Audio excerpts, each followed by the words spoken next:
Hi friends, I'm here at the Granville Land Lab again today. It's a little windy today.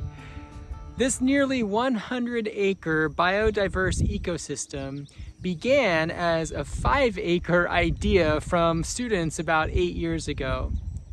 Yesterday you saw part of the wetlands behind me. Today you have a view of the prairie. In order to protect, nurture, and maintain the prairies here at the Land Lab and across the Midwest, it is necessary occasionally to burn them. I know it seems counterintuitive. Fire is one of the most destructive forces that we have to contend with, so how can it be a good thing? Well, believe it or not, fire rejuvenates the prairie. I'm not talking about out-of-control wildfires. They are very harmful and destructive. I'm talking about carefully planned and controlled fires.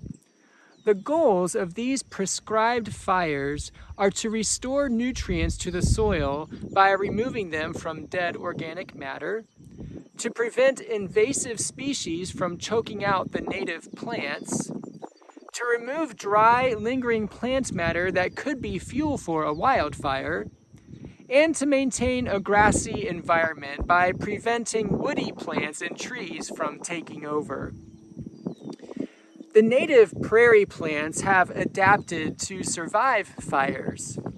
They have deep root systems, and when the charred plant remains turn into rich fertilizer, those nutrients encourage growth from the deep roots. Also, the blackened earth absorbs warmth from the sun, and the warm earth encourages seed germination. As far as the animals go, they too have adapted, and many prairie animals live in burrows under the ground, which are protected from fire.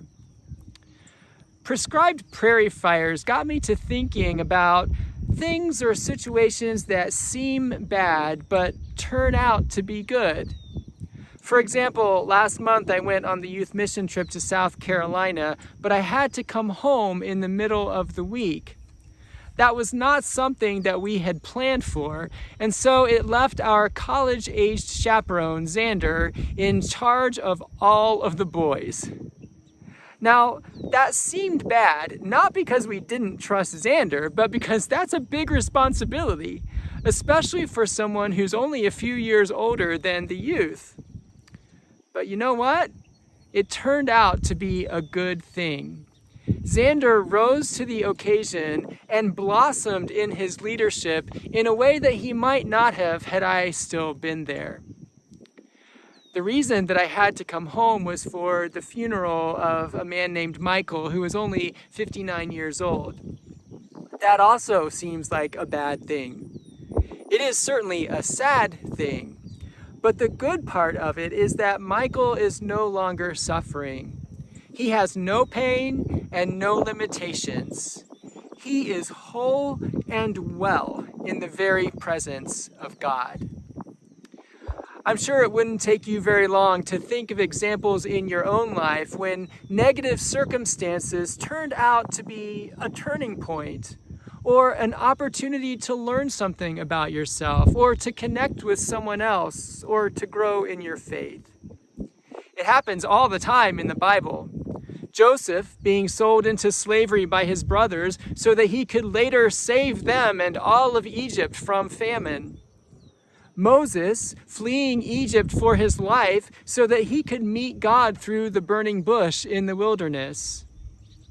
Peter failing so many times so that the faith upon which the church would be built would be not in him, but in Jesus alone. And Paul imprisoned so that he could convert the jailer and his family to faith. And of course, the ultimate example is Jesus dying on the cross so that he could be raised from the dead and so that we could know forgiveness of sin and life everlasting. I know that sometimes it takes a while for us to be able to recognize the good that comes from bad.